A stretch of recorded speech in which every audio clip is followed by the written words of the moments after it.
Assalamualaikum warahmatullahi wabarakatuh. Perkenalkan, nama saya Ranika Dwi Prestianti dengan NIM 251080400120 dari kelas D Prodi Akuntansi Syariah. Di sini saya akan mempresentasikan buku Ulumul Quran yang sudah saya ringkas. Oke, untuk bab pertama yaitu Ulumul Quran. Definisi Ulumul Quran. Ulumul Quran adalah ilmu yang tersusun atas berbagai macam pokok pembahasan yang berkaitan dengan Al-Quran dari berbagai aspeknya. Di antaranya adalah nuzulul Quran, asbabun nuzul, makkiyah dan madaniyah, sejarah dan penulisan Al-Quran, rasam, ijaz, uslub, amsal, kisah-kisah yang ada di dalam Al-Quran, tafsir dan penjelasan lafadz-lafadz Al-Quran. Tema pokok Ulumul Quran. Tema pokok Ulumul Quran adalah Al-Quran itu sendiri yang dikaji dari berbagai aspek, seperti ayat dan surah, makkiyah dan madaniyah, asbabun nuzul, dan sebagainya. Disebut Ulumul Quran jamak, bukan ilmu Al-Quran tunggal, karena setiap tema pembahasannya merupakan ilmu yang berdiri sendiri, seperti ilmu tentang kemukjizatan Al-Quran, makkiyah dan madaniyah, serta mahkam dan mutasyabih. Karena terdiri dari berbagai ilmu yang independen, maka dinamakan Ulumul Quran, bukan ilmu Al-Quran. Manfaat mempelajari dan mengetahui Ulumul Quran. Manfaat mempelajari dan mengetahui Ulumul Quran adalah untuk memberikan gambaran yang lengkap tentang Al-Quran, mulai dari turunnya ayat, tafsir, pengumpulan, hingga penulisannya. Dengan pemahaman tersebut, bertambah kesucian dan penghormatan kita terhadap Al-Quran, serta meningkat pengetahuan tentang petunjuk adab, hukum, syariah di dalamnya. Dengan mendalami ulumul Quran, kita mampu menolak kebatilan dan kesesatan yang disebarkan oleh orang-orang yang membenci Al-Quran, serta mengetahui syarat-syarat bagi orang yang ingin menafsirkan Al-Quran. Selain itu, mempelajari ulumul Quran membuat kita menyadari perjuangan para ulama yang mengabdikan diri kepada Al-Quran, baik melalui penulisan tafsir maupun pembahasan tema-tema khusus seperti nasih, mansukh, ijaz, dan qiraat. Kitab-kitab ulumul Quran. Pada masa Rasulullah SAW, para sahabat tidak memerlukan kitab-kitab ulumul Quran karena mereka telah mengerti dan memahami ilmu ini dan dapat menanyakan langsung kepada beliau.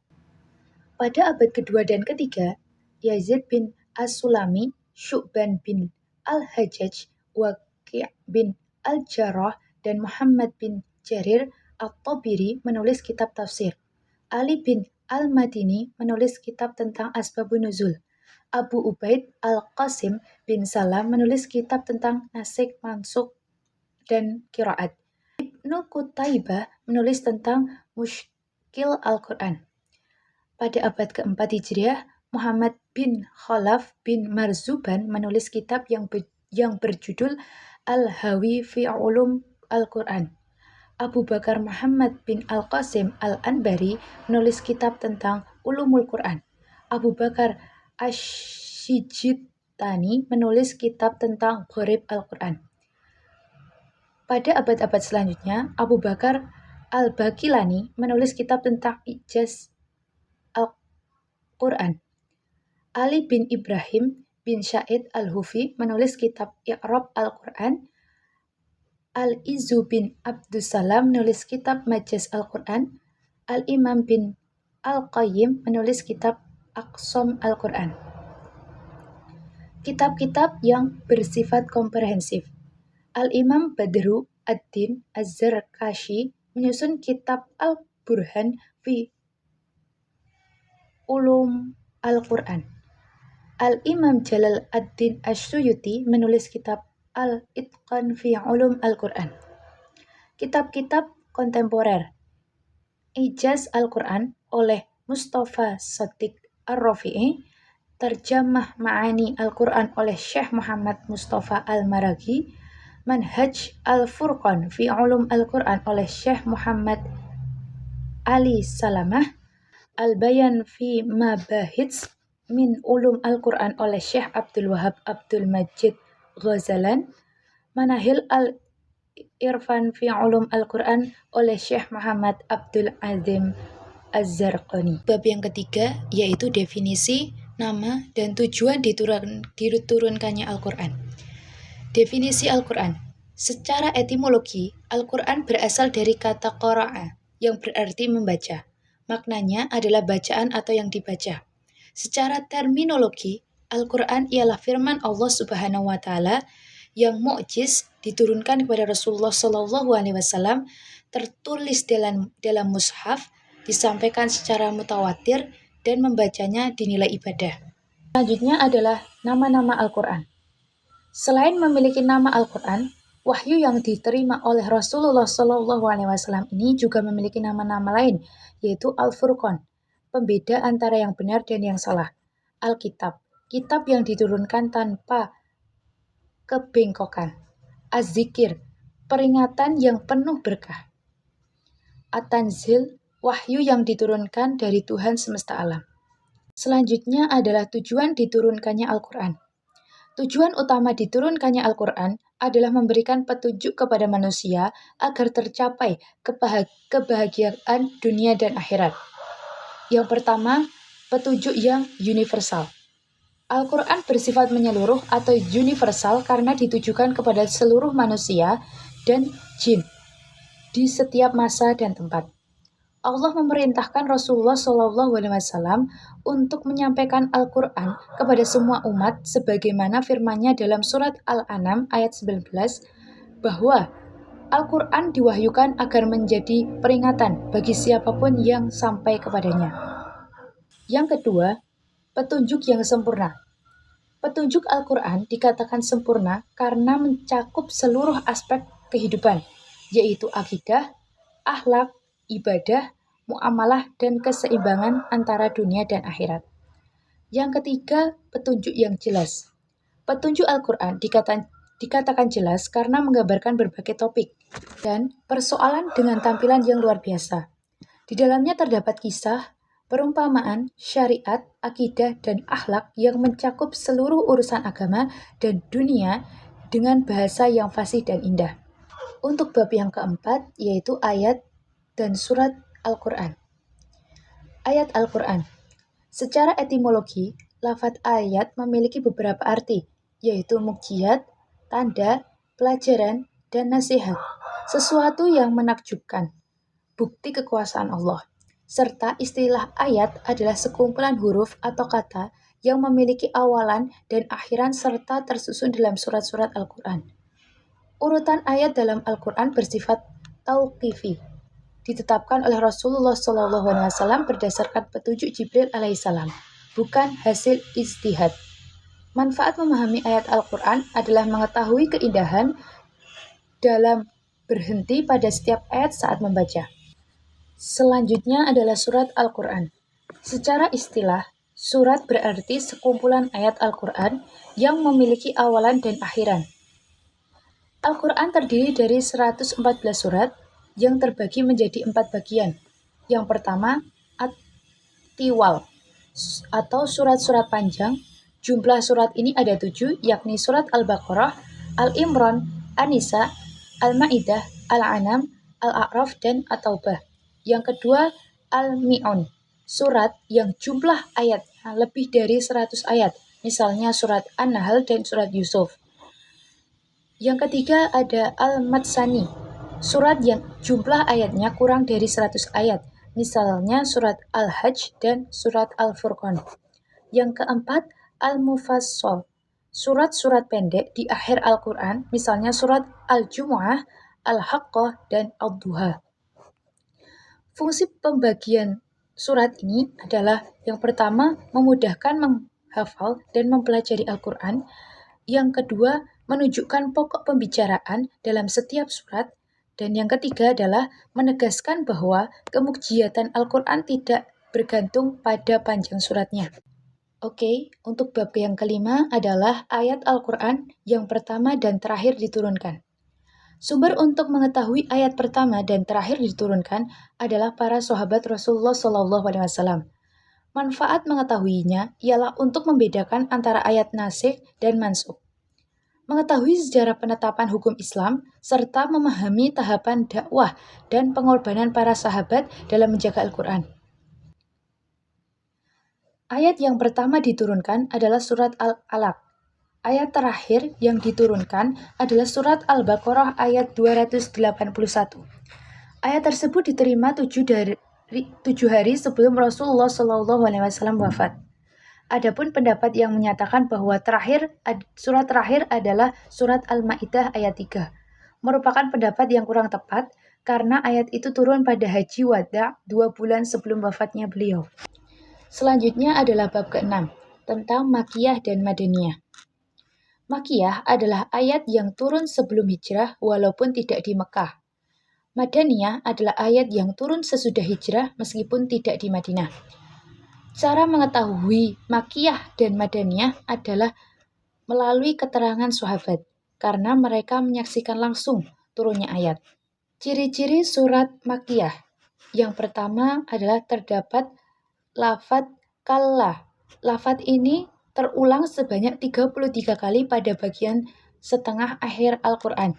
Yang kedua terdapat ayat sajdah. Yang ketiga diawali dengan huruf tahajji, huruf hijaiyah yang terputus-putus, kecuali surat Al-Baqarah dan surat Al-Imran. Dan yang keempat terdapat kisah para nabi atau umat terdahulu, kecuali surat Al-Baqarah. Ciri-ciri surat Madaniyah. Yang pertama, berisi hukum dan peraturan secara rinci. Yang kedua, membahas jihad dan hukum-hukumnya. Dan yang ketiga, menjelaskan sifat orang munafik. Makkiyah berisi penegasan tauhid, kerasulan, dan hari kiamat, serta bantahan terhadap kaum musyrik. Madaniyah membahas hukum-hukum syariat, muamalah, keluarga, dan dakwah kepada ahli kitab. Jumlah surat Makkiyah ada 82 surat, Madaniyah ada 20 surat, campuran antara Makkiyah dan Madaniyah ada 12 surat, jumlah surat Al-Quran secara keseluruhan adalah 114 surat. Selanjutnya adalah bab ke-7, yaitu Al-Quran diturunkan secara berangsur-angsur. Al-Quran diturunkan kepada Rasulullah SAW secara berangsur-angsur dalam waktu lebih dari 20 tahun. Para ulama menyebutkan beberapa hikmah dan rahasia di balik turunnya Al-Quran secara bertahap, yaitu yang pertama, meneguhkan dan menguatkan hati Rasulullah SAW. Yang kedua, sebagai bentuk tahapan dalam mendidik umat. Yang ketiga, sebagai jawaban atas pertanyaan umat. Yang keempat, sebagai penetap hukum atas suatu perkara dan kejadian yang diperselisihkan oleh umat. Yang kelima, sebagian peringatan bagi orang-orang mukmin atas tipu daya dan celaan yang dilakukan oleh musuh-musuh mereka. Yang keenam, sebagai cermin bagi orang-orang mukmin atas semua kesalahan mereka, sehingga mereka tidak mengulanginya lagi. Yang ketujuh, sebagai petunjuk untuk kembali kepada sumber Al-Quran dan menegaskan bahwasanya Al-Quran adalah kalam Allah. Dan yang terakhir adalah agar Al-Quran mudah dihafal. Untuk bab yang ke-8, yaitu Asbabun Nuzul. Al-Quran diturunkan kepada Rasulullah SAW selama 23 tahun untuk menyelamatkan manusia dari kegelapan jahiliyah menuju cahaya Islam. Sebagian ayat turun untuk menjelaskan peristiwa tertentu atau menjawab pertanyaan umat. Pengetahuan tentang turunnya ayat diperoleh dari para sahabat yang hidup sezaman dengan Rasulullah SAW. Manfaat memahami asbabun nuzul adalah yang pertama, dapat dijadikan sebagai alat bantu atau penolong untuk memahami ayat suci Al-Quran dengan benar. Yang kedua, mengetahui hikmah penetapan hukum-hukum Al-Quran. Hal ini memberikan banyak manfaat bagi umat Islam, yaitu menambah serta mengokohkan keimanan mereka, dan juga memberikan manfaat bagi orang non-muslim, yaitu mengantarkan mereka pada hidayah, jalan yang lurus, serta menemukan segala sesuatu yang ada dalam syariat Islam. Selanjutnya, untuk bab ke-9 adalah tentang kodifikasi Al-Quran. Yang pertama, pada periode Rasulullah SAW. Rasulullah menunjuk sahabat-sahabat sebagai penulis wahyu, seperti Khulafaur Rasyidin, Zaid bin Sabit, Ubay bin Ka'ab, dan Abban bin Syaid. Setiap kali menerima wahyu, beliau memerintahkan agar ayat ditempatkan sesuai petunjuknya. Jadi, pada masa ini, Al-Quran dihafal dan ditulis. Periode yang kedua yaitu periode Abu Bakar Asy-Siddiq radhiyallahu anhu. Setelah Rasulullah Shallallahu alaihi wasallam wafat, terjadi perang Yamamah antara kaum muslimin dan orang murtad yang menyebabkan 70 penghafal Al-Quran gugur. Melihat itu, Umar bin Khattab mengusulkan kepada Abu Bakar Asy-Siddiq agar menulis Al-Quran pada lembaran mushaf untuk menjaga dari kepunahan. Awalnya, Abu Bakar ragu, namun akhirnya menerima usulan Umar. Abu Bakar kemudian menugaskan Zaid bin Sabit karena ia ahli dalam tulisan dan Sabit karena ia ahli dalam tulisan dan hafal Al-Quran untuk menulis Al-Quran pada pelepah kurma dan kulit unta dengan bantuan para sahabat. Setelah selesai, mushaf tersebut diserahkan kepada Abu Bakar dan disimpan olehnya hingga wafat. Kemudian diserahkan kepada Umar bin Khattab. Dan setelah Umar wafat, mushaf itu disimpan oleh putrinya, Hafsah radhiyallahu anha.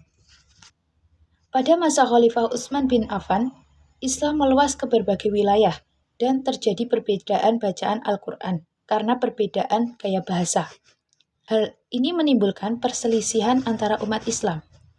Utsman lalu bermusyawarah dengan para sahabat dan sepakat membuat mushaf Al-Imam, Al-Quran, dengan bahasa Quraisy.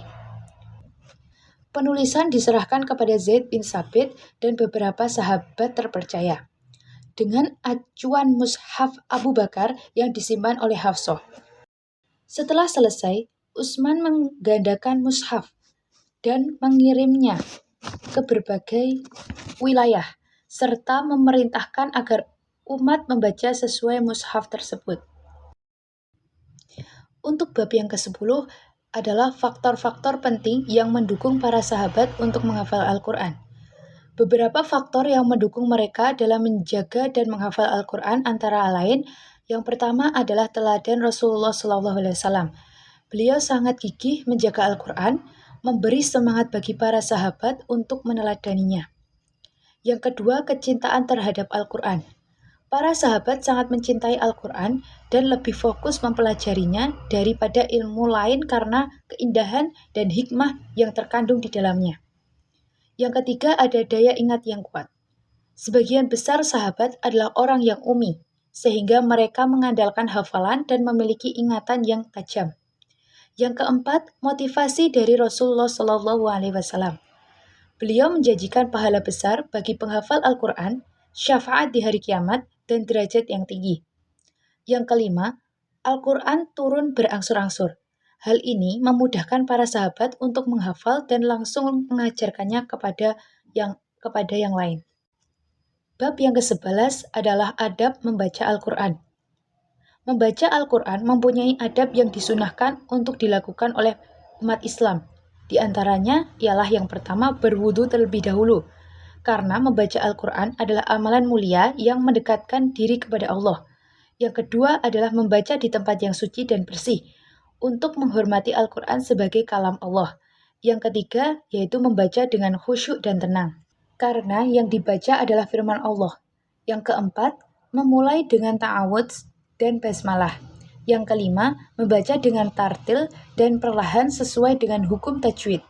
Yang keenam, merenungi dan memahami makna ayat, karena tujuan utama membaca Al-Quran adalah untuk mempelajari serta mengambil nasihat dari Al-Quran tersebut.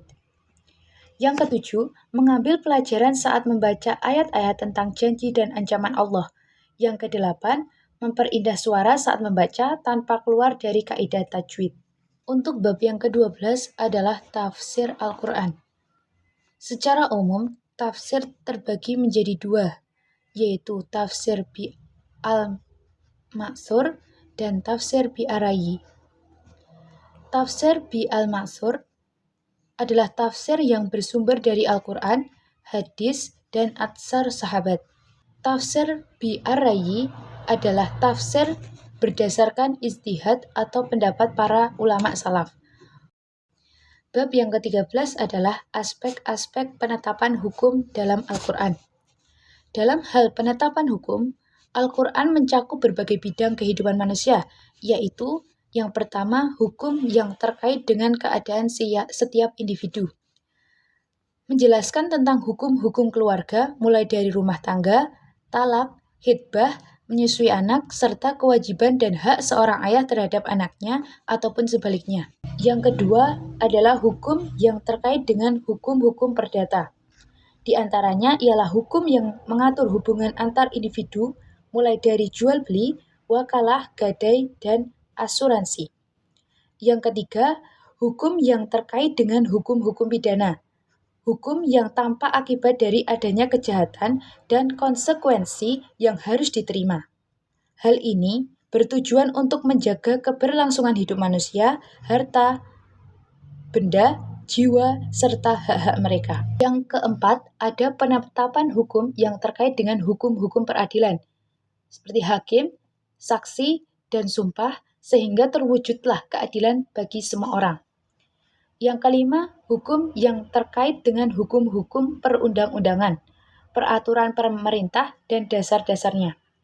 Dalam penetapan ini, terdapat batasan yang menghubungkan antara hakim yang menetapkan hukum dan mahkum yang dihukumi. Keduanya dapat saling mengetahui hak serta kewajiban masing-masing. Yang keenam adalah hukum yang terkait dengan hukum-hukum kenegaraan, yakni ayat-ayat yang mengatur hubungan antara negara Islam dengan negara Islam lainnya, bahkan negara-negara lain yang non-Islam. Yang ketujuh, hukum yang khusus terkait dengan aspek-aspek perekonomian dan keuangan, mengatur zakat, hak fakir miskin, dan pembagian harta. Baik, sekian itu saja presentasi dari saya. Saya akhiri. Wassalamualaikum warahmatullahi wabarakatuh.